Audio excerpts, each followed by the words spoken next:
আমি বেসিক্যালি যেই পরিবর্তন চাই, আমি ঘনে ধরা সমাজ ব্যবস্থার পরিবর্তন চাই, আমি রাষ্ট্র ব্যবস্থার পরিবর্তন চাই, আমি নেতৃত্বের পরিবর্তন চাই, আমি 55 বছরের এই বাংলাদেশের এমন পরিবর্তন চাই যেই পরিবর্তন 1500 বছর আগে নবী মুহাম্মদুর রাসূলুল্লাহ গড়ে গিয়েছেন।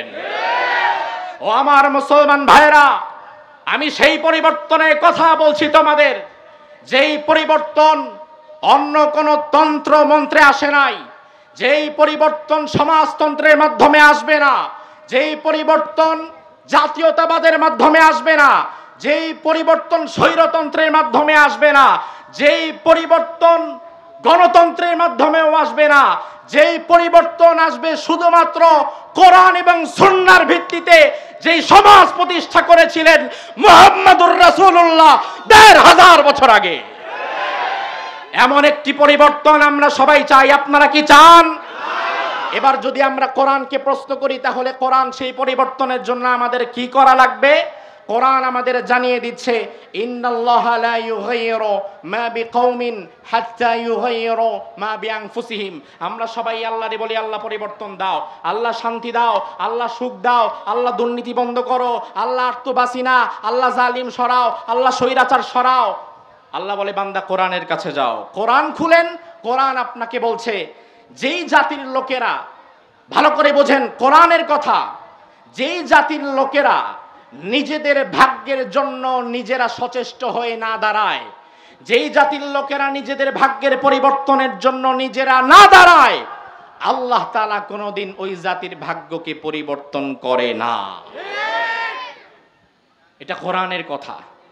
তার মানে আমরা যদি পরিবর্তন চাই, আমরা যদি কাঙ্ক্ষিত পরিবর্তন চাই, এমন একটি সমাজ যদি আমরা গড়ে তুলতে চাই, যেই সমাজ 1500 বছর আগে মুহাম্মদুর রাসূলুল্লাহ গড়ে গিয়েছেন, তাহলে আমাদেরকে নিজেদের পরিবর্তনের জন্য নিজেদেরকে দাঁড়াতে হবে।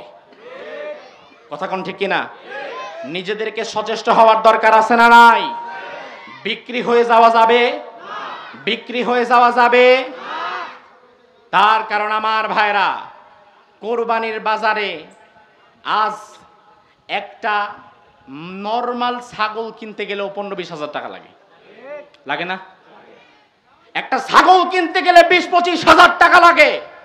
তুমি আশরাফুল মাখলুকাত মানুষ, নির্বাচনের সময় এমন দুর্নীতিবাজ চাঁদাবাজের কাছে 500 টাকা 1000 টাকায় বিক্রি হয়ে যাও, তুমি আশরাফুল মাখলুকাত হওয়ার যোগ্যতা হারিয়ে ফেলেছো।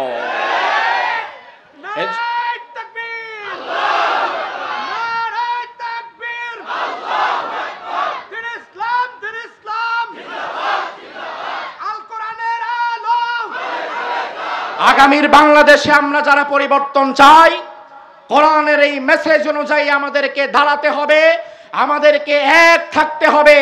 তার কারণ হচ্ছে মুহররম মাস চলছে, কার কি? কিন্তু আশুরা। আশুরার অনেক ইতিহাসের মধ্যে একটা ইতিহাস ছিল কারবালা। ইমাম হুসাইন কারবালার প্রান্তরে শহীদ হয়েছেন জায়গা জমির দ্বন্দ্ব নিয়ে, পারিবারিক কোনো দ্বন্দ্ব নিয়ে।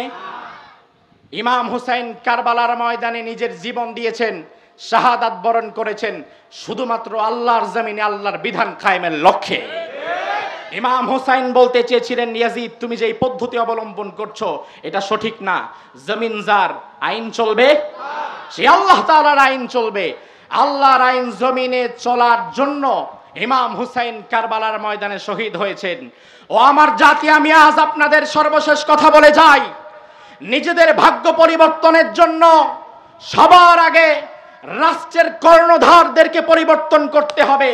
তার মানে হচ্ছে আমি একা নামাজি, হাজি, গাজী আমি ভালো হলে চলবে না, আমার নেতৃত্বের জায়গায় যিনি বসেছেন তাকেও ভালো হতে হবে।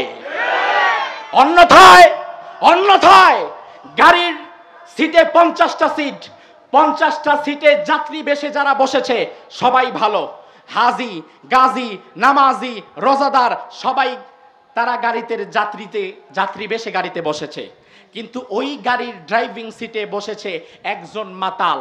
ওই ড্রাইভার শুধু মাতাল, বাকি সবাই ওই গাড়ির মুত্তাকি পরহেজগার।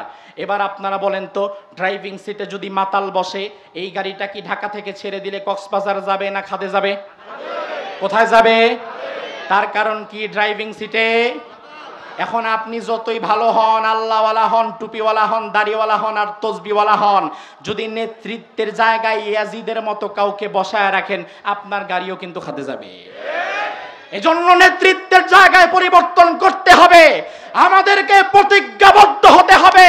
আগামীর বাংলাদেশে আমরা কোরআনকে সংসদে ঢুকাতে চাই। কারা কারা চাও? দুই হাত তুলে আল্লাহর দেখা।